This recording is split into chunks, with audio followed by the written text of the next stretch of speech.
दोस्तों समय बीतता जा रहा है और इस बीते समय के साथ साथ परीक्षाएं भी नजदीक आती जा रही हैं और बहुत से विद्यार्थियों का पूरा साल बिना पढ़े ही गुजर गया। लेकिन अब उस बीते वक्त के बारे में सोचने का कोई फायदा नहीं। अब हमारे पास जो आने वाला बचा हुआ समय है हमें उस पर ध्यान देना है। अर्थात आपने आज से पहले कुछ भी किया हो, लेकिन अब वो समय आ गया है कि आपको अब पूरी मेहनत के साथ तैयारी करनी है। तो दोस्तों आज हम जानेंगे पढ़ने के वो बेहतरीन तरीके, वो बेहतरीन युक्तियां जिनकी सहायता से आप जल्दी और आसानी से पढ़ाई कर पाएंगे। देखिए हमारी परीक्षा में मुख्य रूप से 3 तरह के प्रश्न पूछे जाते हैं। पहले लिखित प्रश्न यानी कि थ्योरी, दूसरी व्युत्पत्तियां यानी कि डेरिवेशंस और तीसरे आंकिक प्रश्न यानी कि न्यूमेरिकल्स। तो तीनों तरह के प्रश्नों को अलग अलग बांटकर हम जानेंगे कि किस तरह के प्रश्न को पढ़ने का तरीका क्या होना चाहिए। सबसे पहले लिखित प्रश्न यानी कि थ्योरी वाले क्वेश्चंस। इस तरह के प्रश्नों का आपको केवल शब्दों में वर्णन करके उत्तर देना होता है, जैसे कोई परिभाषा, किसी कहानी का वर्णन, इतिहास की किसी घटना का वर्णन इत्यादि। यानी कि इनमें याद करने के लिए बहुत कुछ होता है, लेकिन अक्सर विद्यार्थी इसे रट्टा लगाकर याद करने लगते हैं। परिणाम स्वरूप आज का पढ़ा हुआ कल याद नहीं रहता। तो इस तरह के प्रश्नों को पढ़ने के लिए आपको 2 युक्तियां अपनानी हैं। आपको ये 2 तरीके अपनाने हैं। पहला, समझकर पढ़ना। दोस्तों ये तो हर कोई कहता है कि हमें समझकर पढ़ना चाहिए, लेकिन समझकर कैसे पढ़ना है आइए जानते हैं। समझकर पढ़ना यानी कि जो भी आप पढ़ रहे हैं उसके प्रत्येक शब्द को समझकर उस पूरे वाक्य का अर्थ समझना।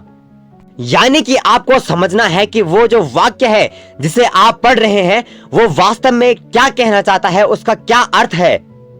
फिर इसके बाद दूसरी युक्ति है काल्पनिक छवि बनाना। अब आपने जो भी समझा है ठीक उसी के अनुसार अपने दिमाग में एक काल्पनिक छवि बनाने की कोशिश कीजिए। अंग्रेजी में कहें तो अब आपको इमेजिन करना है। अब आपको एक इमेज बनानी है जो कि ठीक उसी के अनुसार होगी जो भी आपने पढ़ा, जो भी आपने समझा। उदाहरण के लिए यदि हमें पढ़ना है 13 अप्रैल 1919 को जलियांवाला बाग हत्याकांड में जनरल डायर द्वारा गोलियां चलवाई गईं, तो पहले इसे हम समझेंगे और फिर जैसा हमें इसका अर्थ समझ में आया ठीक उसी तरह हम अपने दिमाग में छवि बनाने की कोशिश करेंगे कि हाँ जलियांवाला बाग कोई जगह है जहां जनरल डायर नामक व्यक्ति द्वारा गोलियां चलवाई जा रही हैं। इस तरह आप स्वयं इस वाक्य के अर्थ से जुड़ जाएंगे, अर्थात आपकी भावनाएं इससे जुड़ जाएंगी और आपको वो जल्दी और लंबे समय तक याद रहेगा, क्योंकि जिस चीज से आपकी भावनाएं जुड़ी रहती हैं वो आपको लंबे समय तक याद रहती हैं। और साथ ही यदि आप इसे दोबारा याद करना चाहेंगे तो आप उसे अपनी पुरानी छवि स्मृति, अंग्रेजी में कहें तो फोटोग्राफिक मेमोरी के द्वारा जल्दी ही याद कर लेंगे। अब चलते हैं हमारे दूसरे तरह के प्रश्नों के ऊपर, जो है व्युत्पत्तियां यानी कि डेरिवेशंस। इस तरह के प्रश्नों में आपको लिखित व्याख्या के साथ साथ किसी सूत्र को स्थापित करना होता है, यानी किसी सूत्र की व्युत्पत्ति करनी होती है। ऐसे प्रश्न मुख्य रूप से भौतिक विज्ञान, रसायन विज्ञान या फिर गणित जैसे अन्य विषयों में होते हैं। तो अब जानते हैं कि ऐसे प्रश्नों को कैसे पढ़ा जाता है। इन्हें पढ़ने के तरीके क्या है। पहला, समझना और लिखना। आपको सबसे पहले अपनी किताब से पढ़ना है और समझना है।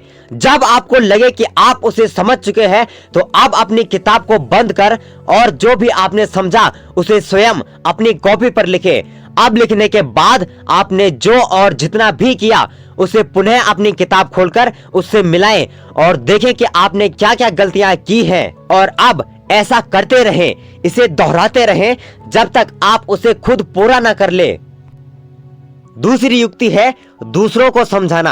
अब जब आप उस प्रश्न को पूरा समझ चुके हो तो उसे एक शिक्षक की तरह दूसरे व्यक्ति को समझाएं। इससे आपकी पकड़ उस प्रश्न में और भी मजबूत बनेगी। अब चलते हैं हमारे तीसरे तरह के प्रश्नों के ऊपर, जो है आंकिक प्रश्न यानी कि न्यूमेरिकल्स। इस तरह के प्रश्नों में आपको सूत्रों के अनुप्रयोग से मान ज्ञात करना होता है। ऐसे प्रश्न मुख्य रूप से गणित जैसे विषयों में होते हैं। इनमें आपको अधिकतर अंकों में ही उत्तर देना होता है। तो आइए जानते हैं कि आंकिक प्रश्नों को पढ़ने के तरीके क्या हैं। सबसे पहला, उसके स्वरूप को समझना, अंग्रेजी में कहें तो पैटर्न को समझना। सबसे पहले आपको किसी भी सूत्र से हल होने वाले प्रश्नों का स्वरूप देखना है, यानी कि आपको देखना है कि किस तरह से और किस किस चरणों में आपको उस प्रश्न को करना है और कितने चरणों में करना है।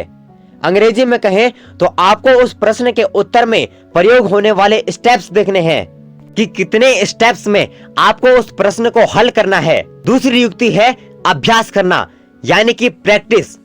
चरणों यानी कि स्टेप्स को समझने के बाद आप अब केवल एक ही काम करेंगे, जो है आपका अभ्यास। अब आपको केवल और केवल इस तरह के प्रश्नों में अभ्यास करना है, और वो अभ्यास 1 या 2 बार नहीं, आपको उतनी बार करना है जितनी बार आप कर पाए, क्योंकि आंकिक प्रश्नों में आप जितना ही अभ्यास करें उतना ही कम रहेगा। तो अब वीडियो को एक बार फिर से हल्का सा दोहरा लेते हैं। सबसे पहले लिखित प्रश्न यानी कि थ्योरी। इस तरह के प्रश्नों को पढ़ने के तरीके हमारे पास थे समझना और काल्पनिक छवि बनाना। यानी कि सबसे पहले आपको उत्तर को ठीक से समझना है और उसके बाद आपने जो भी समझा ठीक उसी की भांति अपने दिमाग में एक छवि बनानी है, एक इमेज बनानी है। दूसरे तरह के प्रश्न हमारे पास थे व्युत्पत्तियां यानी कि डेरिवेशन। इनको पढ़ने के तरीके थे समझना और लिखना तथा दूसरों को समझाना। सबसे पहले आपको प्रश्न और उसके उत्तर को अच्छे से समझना है और उसे स्वयं कॉपी पर लिखना है। जब आपको ये पूरी तरह से समझ में आ जाए तो आपको इसे दूसरों को समझाना है। और अब है हमारे तीसरे तरह के प्रश्न, आंकिक प्रश्न। इसको पढ़ने के तरीके हैं इसके स्वरूप को समझना और अभ्यास करना। स्वरूप को समझना यानी कि प्रश्न के उत्तर में होने वाले चरणों को या उसके स्टेप्स को समझना कि आपको कितने स्टेप्स में उसको हल करना है। दूसरी युक्ति थी अभ्यास करना। चरणों को ठीक से समझने के बाद अभ्यास करते रहना है। अगर आज की इस वीडियो से आपको कुछ भी सहायता मिली हो तो इस वीडियो को एक लाइक अवश्य कीजिएगा।